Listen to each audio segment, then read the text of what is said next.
Our ping test started awfully well. Router 2 can ping router 3, router 3 can ping router 4, but as we were kind of suspecting, router 2 cannot ping router 4. They are on different subnets, and version 6 is advanced, but not that advanced. We got to add a little something here, and typically in a network, we know we're going to add a dynamic routing protocol. We're going to use OSPF, RIP, or EIGRP.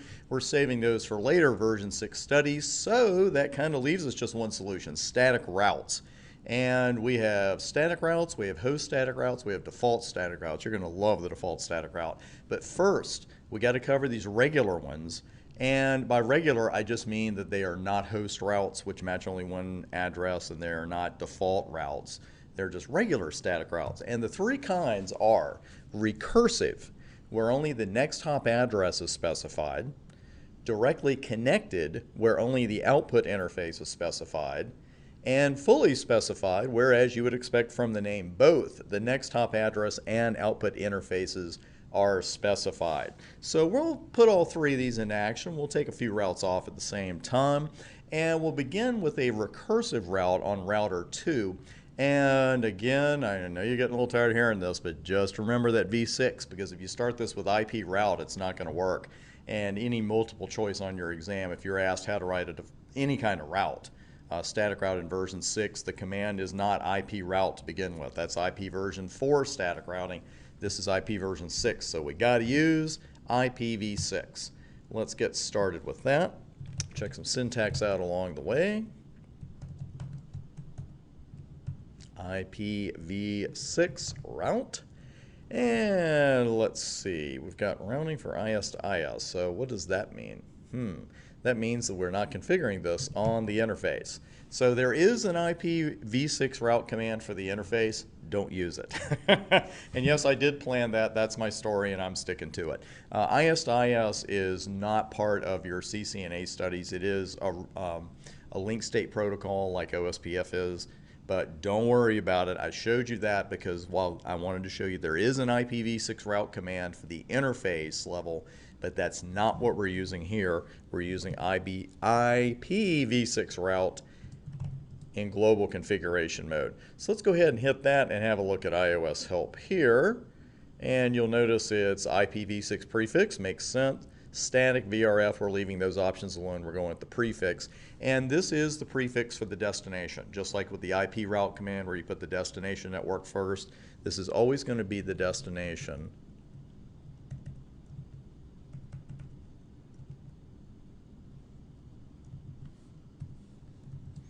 And there we go. So you're just putting the first half, you're putting the prefix in, which we know is 2001, then all threes, all fours, and then 1, and then //64. So far, so good.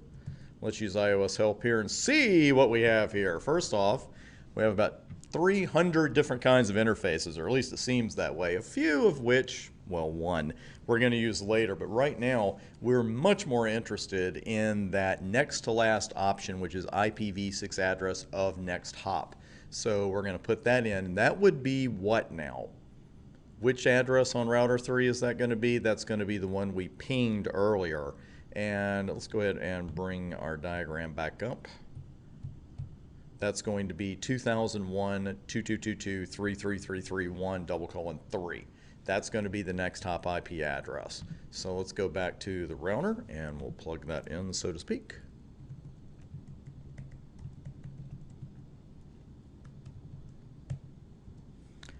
And we're almost there. Actually, for this one, we are there.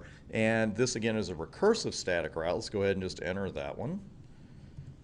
And we'll run show IPv6 route. And we have our first static route. Now, when you were looking at this table earlier, even though I said the only three were the ones at the very first, connected, local, and static, the only three that we're concerned with in this section, I'm sure you went ahead and looked through the rest of this, and you might have noticed that the asterisk for candidate default is missing. It's not there, and you're just going to see an S here, even with it when this is a static default route, just something you got to get used to. But there's our first static route. It looks awfully good. We see the prefix we're going to, the network we're going to, and we see the next hop IP address. And let's go ahead and try pinging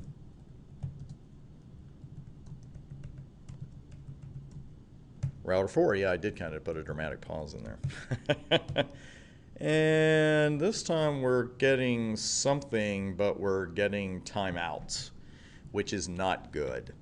So I bet you have a pretty good idea, or a really good idea, what's going on right now, why we can't send that ping. But let me ask you this. If we were troubleshooting this, what's the next thing you'd likely do? Let's step away just from verse 6 troubleshooting. If you're trying to ping a destination that you expect to be able to ping and you can't do it, what's probably the next thing you should do? Ping an address that's close to you. Start coming back and see where the trouble is. And what I would do here is ping router 3's interface. Its fast Ethernet interface, that is.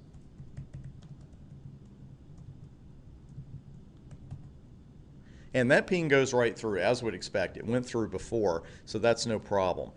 The issue here is that the packets, when they get to 4, they don't know how to get back.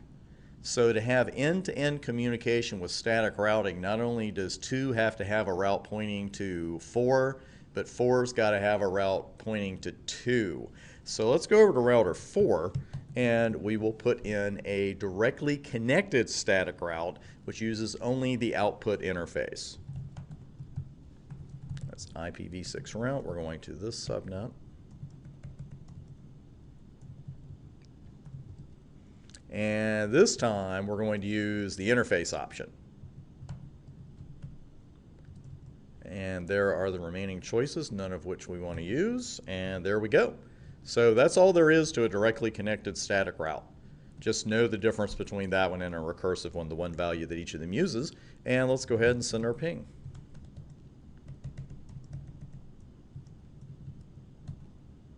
And success. Router 4 can ping router 2. You know what we're going to do now, and go ahead and send one from 2 to 4. And that was the previous address. That's the latest one. And now it goes through, and that's just reinforcing a valuable lesson about ping packets, is that it's not enough to see a destination. It's a routing table. It's not enough for the packets to get there. They got to know how to get back. They got to be able to get back. So now we've seen a recursive static route in action, and we've seen a directly connected static route in action. And tell you what, let's go ahead and stay right here. Let's go another couple of minutes, and what I will do is remove the static route that we have on router 2 right now. And we want to see a fully specified route in action. We're going to do that at the beginning of the next video and take a look at some other static route types as well.